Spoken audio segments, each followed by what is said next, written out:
అన్నీ చేయాలి ఏదన్నా పని చేస్తాను.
మడేలయ వార్షికోత్సవం సందర్భంగా రజక సోదరులకు కూడా శుభాకాంక్షలు తెలియజేసుకుంటాం. రజక సహకార సంఘం నుండి ప్రతి 5 ఏళ్లకు ఒకసారి మా కులదైవమైనటువంటి మడలేశ్వర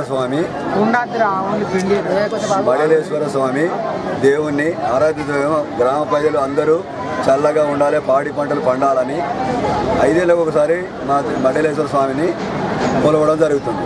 రజక సోదరులందరూ కూడా బోనాలు తెచ్చి మరి అమ్మవారిని ఎంతో భక్తి శ్రద్ధలతోటి మరి ఎంతో నిండు హృదయాలతోటి వేడుకోవడం జరిగింది. మరి వారు కోరుకున్న కోరికలన్నీ కూడా నెరవేరాలి అని చెప్పి మనస్ఫూర్తిగా కోరుకుంటున్నాను. అదేవిధంగా మరి రజకులందరికీ కూడా మడలేశ్వర స్వామి గారు మరి ఆయన వద్దకి కూడా వెళ్ళి వారి పూజలు అర్పించుకుంటారు అని చెప్పేసి తెలియజేయడం జరిగింది.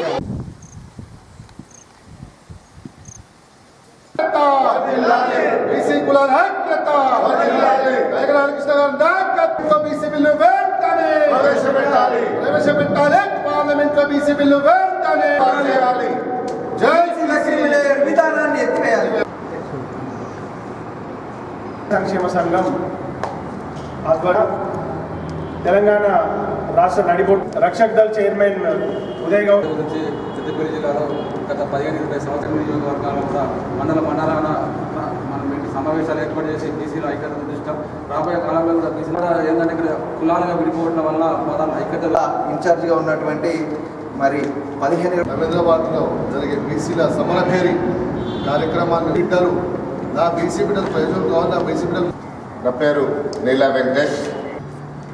పార్లమెంట్లో బీసీ బిల్లు పెట్టాలని, చట్టసభలో బీసీలకు 50% రిజర్వేషన్లు కల్పించాలని, అదేవిధంగా క్రిమినల్ విధానం ఇలా ఎస్సీ ఎస్టీ మైనార్టీలకు ఈబీసీలకు లేనటువంటి క్రిమినల్ ఇలా బీసీలకు ఎందుకు అని చెప్పి ఈ కేంద్ర ప్రభుత్వాన్ని డిమాండ్ చేస్తున్నాం. అందుకే క్రిమినల్ అనే విధానాన్ని ఎత్తివేయాలి. అదేవిధంగా చట్టసభలో 50% రిజర్వేషన్లు కల్పిస్తూ కేంద్రంలో మంత్రిత్వ శాఖ ఏర్పాటు చేయాలి. 75 సంవత్సరాలు గడిచిపోయినా కానీ అన్ని రాష్ట్రాలకు అన్ని కులాలకు మరి బీసీ మంత్రిత్వ శాఖలు ఉంటాయి, కానీ కేంద్రంలో ఒక బీసీ మంత్రిత్వ శాఖ లేకపోవడం, అదేవిధంగా అన్ని రాష్ట్రాలకు విద్య ఉద్యోగ ఆర్థికంగా చాలా వెనుకబడిపోవడానికి కూడా కారణం కేంద్రంలో మంత్రిత్వ శాఖ లేకపోవడమే. అదేవిధంగా ఒక కులగణన చేపడితేనే ఇలా బీసీలకు 70 కోట్ల ప్రజలకు కులగణన ద్వారా ప్రతి ఒక్కరికి ఫలాలు అందుతాయి. కులగణన ద్వారా ఇలా మంత్రిత్వ శాఖ ఏర్పడ్డది. కులగణన ద్వారా ఇలా మా వాట ఏందో మాకు దక్కుతుందనే ఆలోచనతోని ఆ రోజు 2010లో సుష్మా స్వరాజ్ స్వర్గీయులు అదే కాంగ్రెస్ ప్రభుత్వం ఉన్నప్పుడు మరి బీసీలకు న్యాయం జరగాలంటే కులగణన ఒకటే మార్గం అని చెప్పినటువంటి మరి సుష్మా స్వరాజ్ మాటలు ఈ రోజు కేంద్రంలో ఉన్నటువంటి బీజేపీ ప్రభుత్వానికి అర్థం కావడం లేదా? రాజ్యాధికార దిశగా మనం అడుగులు ముందడపడాలంటే ఇవాళ బీసీకి సంబంధించిన అన్ని పార్టీల నాయకులు, అన్ని కుల సంఘాల నాయకులు ఏకమై ఇవాళ ప్రపంచంలో భారతదేశం మొత్తం ఒకటే నినాదం నడుస్తూ ఉన్నది. బీసీ రాజ్యాధికారం రావాలనే నినాదం ఇవాళ తెలంగాణలో హోరెత్తింది కాబట్టి ఇవాళ అందరం ఏకవలసిన అవసరం ఉంది. దీనికోసమే సమరవీరి కార్యక్రమం 25 నవంబర్ తెలంగాణ నడిపోటున హైదరాబాద్లో రవీంద్రభారతిలో తలపెట్టినాము. కాబట్టి బీసీ నాయకులంతా ఈ కార్యక్రమానికి తరలివచ్చి తప్పకుండా విజయవంతం చేయాలని చెప్పి ప్రతి ఒక్క బీసీ బిడ్డని చేతులెత్తి నమస్కరిస్తూ ప్రాధేయపడతా ఉన్నాం. మనకి ఇవాళ రాజ్యాధికారం దూరమైంది అంటే మన ఐక్యత లేని కారణంగా దూరమైంది. మనకి ఇవాళ 50% రిజర్వేషన్ అమలైన నాడే తప్పకుండా రాజ్యాధికారం మన చేతిలోకి వస్తుంది. ఇంకెన్నాళ్ళు ఈ అగ్రకులాలకి మనం బానిసలుగా పనిచేయాల్సిన రోజులు. మనందరం ఏకమైతే ఎస్సీ ఎస్టీ మైనార్టీలు కలుపుకొని మనం తప్పకుండా రాజ్యాధికారం దిశగా వెళ్ళే సత్తా మన బీసీలకు ఉంది. కాబట్టి తప్పకుండా అందరం ఏకవలసిన అవసరం ఉంది. అదేవిధంగా ఒక మెమోంటో మెమోంటో ఉంది ఇచ్చి స్వామి శరణం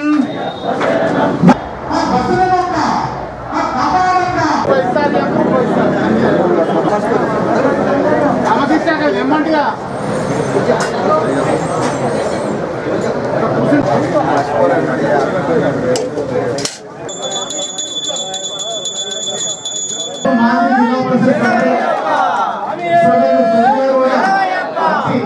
వారి కూడా స్వామి శరణం స్వామి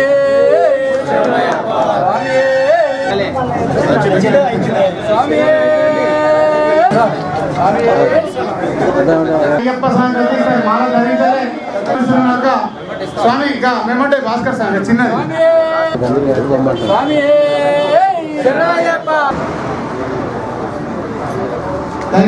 బాబా చూడు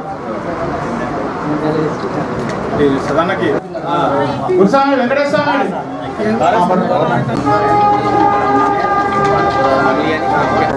తిరుపతిస్వామి ఒక్కసారి కొబ్బరికాయ ఉంటారు. మీరు కొత్తసారి మాల ధరిస్తున్నటువంటి స్వామి ఓం శ్రీ స్వామి ప్రియనే భంగనే ఈశ్వరతనే ఉమాసుతనే అయ్యప్ప స్వామి అయ్యప్ప స్వామి స్వామి వివాదం భగవాన్. ఈరోజు మనకు గంగిరెడ్డి లీలావతి గోపాల్ రెడ్డి గారి కుమారుడు నైరారెడ్డి గారు ఈరోజు అన్నదాతలు నాకు భిక్ష అవకాశం ఇవ్వాలని చెప్పి వారు హైదరాబాద్ నుంచి వచ్చి గాంధీనగర్ వారు కూడా తీసుకోవడం జరిగింది. అదేవిధంగా మన మున్సిపల్ చైర్పర్సన్ సోదరిమణి ప్రాణవల్లభి జ్ఞానవైరాగ్య సిద్ధార్థ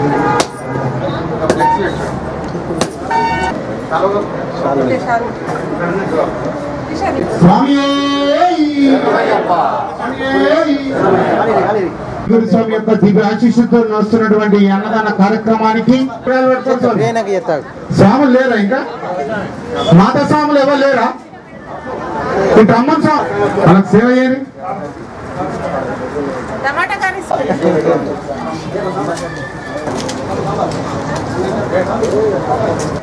11 గంటలకు వారి సద్గృహంలో